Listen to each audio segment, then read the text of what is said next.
Vamos continuar nossa aula falando sobre o Master Synchronous Serial Port, o MSSP. É um módulo de comunicação serial, assim como o SART, usado para comunicação com outros periféricos ou microcontroladores. O módulo MSSP pode trabalhar de dois modos, utilizando os pinos como I2C ou como SPI. No caso do I2C, serão usados unicamente dois fios, o RC3 e o RC4. Para o caso do SPI, serão usados quatro fios, o RC3, o RC4, o RC5 e, em algumas situações, o RA4. O microcontrolador trabalhando nesses modos, ele pode trabalhar como escravo ou como mestre. Muitos dispositivos hoje em dia são comercializados, já com a qualidade de comunicação utilizando o I2C ou SPI. Normalmente, para pouca quantidade de dados, é utilizado o I2C. Agora, quando nós vamos trabalhar com mais dados, utilizamos o SPI. Estas duas formas de comunicação serão estudadas no módulo avançado de microcontroladores. O CCP, são módulos de captura de 16 bits, ou de comparação. Ele também funciona como PWM. Os dois registros utilizados são o CCPR1H e o CCPR1L. Isso aí para o comparador 1. Para o comparador 2 será o mesmo registro, modificando o número 1 pelo número 2. Perfeito? O modo de captura armazena o valor do timer cada vez que ocorre um evento no pino de entrada RC2. Então ele vai trabalhar com o RC2. O modo compara o valor do registro CCPR1 com o timer. Quando eles são iguais, produz uma mudança de estado no pino RC2. O módulo PWM produz um sinal no pino RC2, caracterizado pelo seu período e o ciclo ativo ou duty cycle, que corresponde ao tempo em que o sinal permanece em nível alto. Tem uma resolução de 10 bits, especificado no registro CCPR1.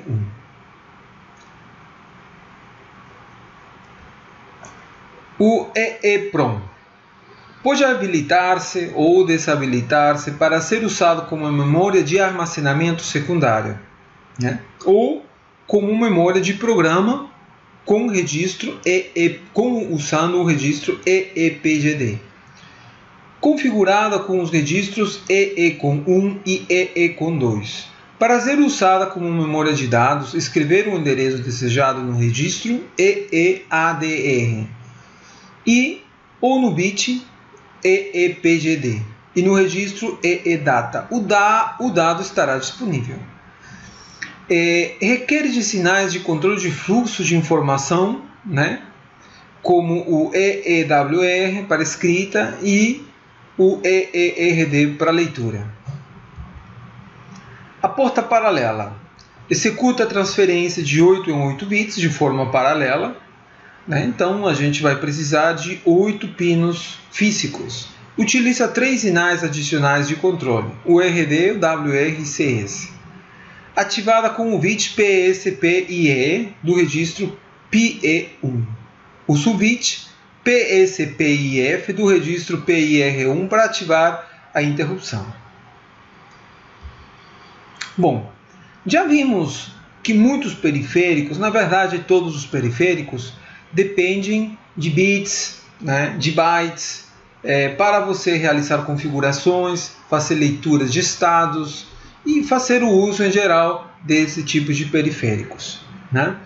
Não é o objetivo dessa aula vocês aprenderem para que serve cada bit, mas sim introduzir a importância de você saber que existem vários bytes na memória RAM, que vão servir para você utilizar os distintos periféricos que você disponibiliza nos microcontroladores. Bom, nos PICs existem 3 tipos de memória. A memória do programa, né? A memória de dados, ou memória RAM, e a memória EEPROM, que a gente acabou de comentar. Cada bloco tem uma função dentro da arquitetura. A memória do programa possui um contador de 13 bits. O vetor de reset está localizado no endereço 00H e o vetor da interrupção localizado, né, em 04H. Então, cada vez que se reinicia o microcontrolador, né, o apontador ou contador de programa irá para esse endereço. E cada vez que acontece uma interrupção, irá para esse endereço. Nós estamos observando aqui um mapa de memória de programa, né? Então, nós temos o contador, né? Temos a pilha, que, como a gente falou, tem 8 níveis, né? E temos a memória em si do programa, né? Que começa com 0, certo? Que é o vetor de reset. Temos aqui o endereço número 4, que é o endereço aonde o contador vai assumir caso aconteça uma interrupção. E o vetor de reset é o endereço que o contador do programa vai assumir cada vez que acontecer um reset, liga o PIC, etc. Né? O resto dos endereços são divididos em 4 páginas. Né? Então, página 1, página 2, página 3, página 4 e os intervalos das memórias estão aqui. Né? Se a gente transformar isso aqui para decimal, vocês vão ver que ele está muito próximo, né, de 8K.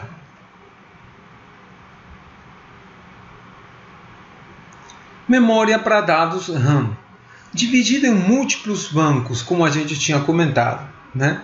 E a gente navega entre os bancos de memória utilizando RP0 e RP1. Então, a combinação desses bits fará com que você navegue do banco 0 para o banco 1, banco 2 ou banco 3. Cada banco terá uma extensão de 128 bytes. Né? É a memória tipo RAM estática. Os registros permitem a configuração das características do microcontrolador. Então, nós estamos observando aqui, certo? Todos os bancos, né, de memória. Aqui o banco 0, né? O banco 0, o banco 1, o banco 2 e o banco 3. Podemos observar nesse banco alguns registros que a gente estudou já, né? Que entendemos o seu funcionamento. Por exemplo, o TRIS-A, o TRIS-B, o TRIS-C, o TRIS-D, o TRIS-E. Né? Todos esses TRIS, né, vão configurar se os pinos da porta respectiva vai ser entrada ou vai ser saída. Né? Entretanto, esses registros estão no banco 1. Se eu quiser ler qual é o estado do meu microcontrolador, dos pinos do meu controlador, eu terei que passar para o banco 0, porque no banco 0 encontra-se a porta A, a porta B, a porta C, a D e a E. Perfeito? Só que nós já temos 10 registros. Né? Então, temos outros registros que nós comentamos, né? Que são os registros, por exemplo, né? Para fazer a configuração das interrupções, o INTCOM. Né? Temos registros também para trabalhar com a conversão analógica digital, o ADC com 0. Né? E, enfim, todos esses registros, né, poderão e são usados para poder fazer a configuração e o uso, né, dos periféricos do microcontrolador. Né? As centrais analógicas, os timers, a porta serial, o SART, SPI, o I2C, interrupções, enfim. Todos esses registros servirão para fazer isso. Acesso à memória EEPROM, e aí vai. Né? Mas esse aqui é uma memória RAM. Né? Um mapa da memória de dados desses 2 microcontroladores, famílias de microcontroladores. Estava esquecendo um ponto importante. Né?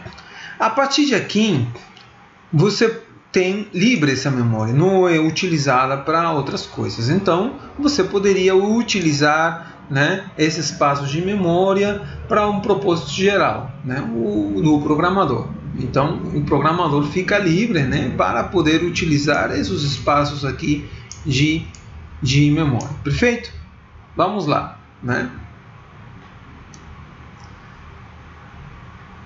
Alguns registros importantes que nós podemos observar, né, no mapa da memória RAM são o status, certo? O status você percebeu que é utilizado, até a gente comentou para que servia C, caso aconteça algum estouro numa variável, né? Esse bit passará de 0 para 1, né? Quando o resultado seja 0, esse bit passará de 0 a 1, e enfim, aqui também temos os bits para poder navegar de um banco para outro, né? O Option Reg Register é muito importante, né, para você fazer a configuração da porta B. Se a porta B, se você vai usar os pull-ups ou não, então você pode habilitar ele ou desabilitar, né? Você também pode habilitar aqui a interrupção externa do RB0, né? E enfim, tem outras configurações, né, que nós vamos ver com mais detalhe, mas são registros bastante importantes, né? O Option Reg Register. Temos o Inticom, como a gente comentou, ele é bastante orientado para a configuração de interrupções, né? Aqui nós habilitamos as interrupções. Se esse bit estiver em 0, nenhuma interrupção vai funcionar. Se ele está em 1, ele habilita a chave geral das interrupções, mas não todas vão funcionar. Cada interrupção terá a sua chave individual, beleza? O PE Register, também um registro bastante importante, né, para habilitar a configuração, né, da porta paralela, né, para habilitar também a interrupção, né, na conversão analógica. E enfim, temos outras, né, a habilitação da interrupção de recepção de dados na porta serial, o SART, assim também como na transmissão, né, e enfim, todos esses bits a gente deve ver mais na frente. E como você vê, o set de instruções, né, desse microcontrolador são esses aqui. Então, se você estivesse programando em Assembler, você deveria utilizar todas essas funções para fazer qualquer coisa. Então, são 35 instruções, né? Mas se você pegar a linguagem C, você vai perceber que na linguagem C você tem milhares de instruções, né? Então, você realmente fica um pouco limitado ao trabalhar com Assembler nesse quesito. Mas, por outro lado, trabalhar com Assembler faz o teu projeto mais robusto, né? E ele vai ser executado de uma forma mais rápida, mais eficiente. Perfeito? Né? O PIC 16F877, então, o que tem? A gente falou que ele tem a porta A, né? Estamos aqui, a porta A. Esses 5 aqui, né? RA0, RA1, RA2, RA3, RA4 e RA5, né? Fazem parte da porta A. A gente tem 5 canais aqui, né? 5 canais analógicos, RA0, RA1, RA2, RA3, RA5 ou também o canal 4, né? Aqui temos a porta E, que fisicamente só tem 3 pinos. Entretanto, ele é bastante útil, né, se você quiser utilizar mais 3 canais analógicos, ou, como também eu disse, todas as portas podem se comportar como entradas ou saídas digitais.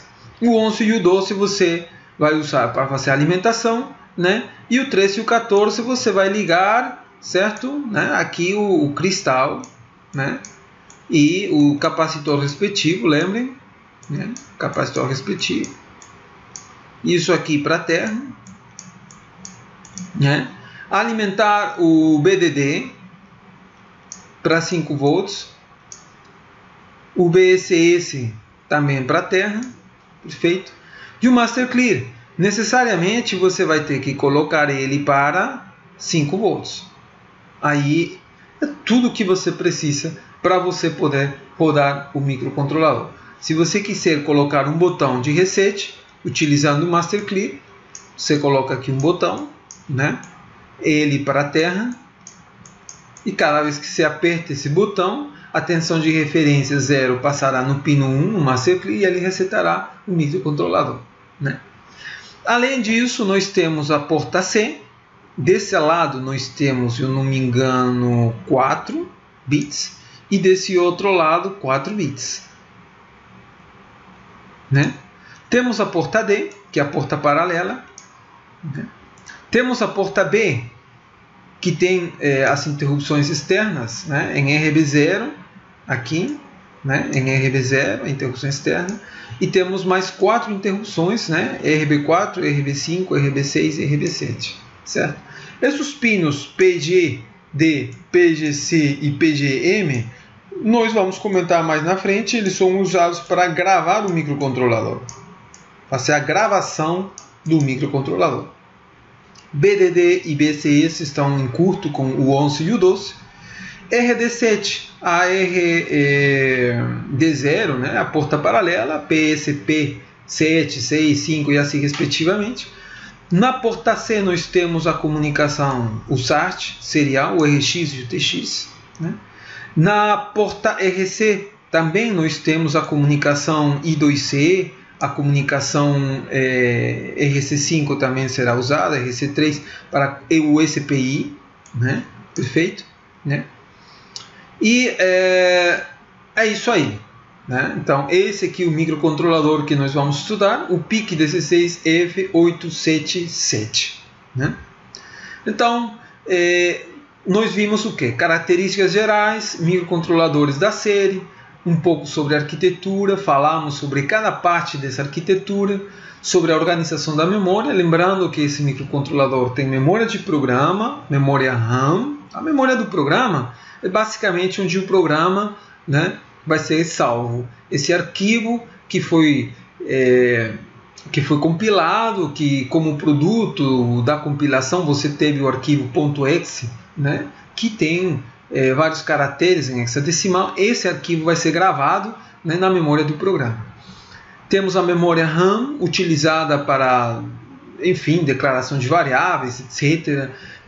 Mas não é volátil, ou perdão, é volátil, uma memória volátil, né? Você pode utilizar a memória RAM para fazer todas as configurações e o uso dos periféricos. E temos a memória EEPROM. A memória EEPROM, você pode salvar dados, né, nela, e esses dados não são voláteis. Então, cada vez que desligue o microcontrolador e ligue novamente, você terá o valor, né, ainda preservado nessa memória. Vimos também o set de instruções.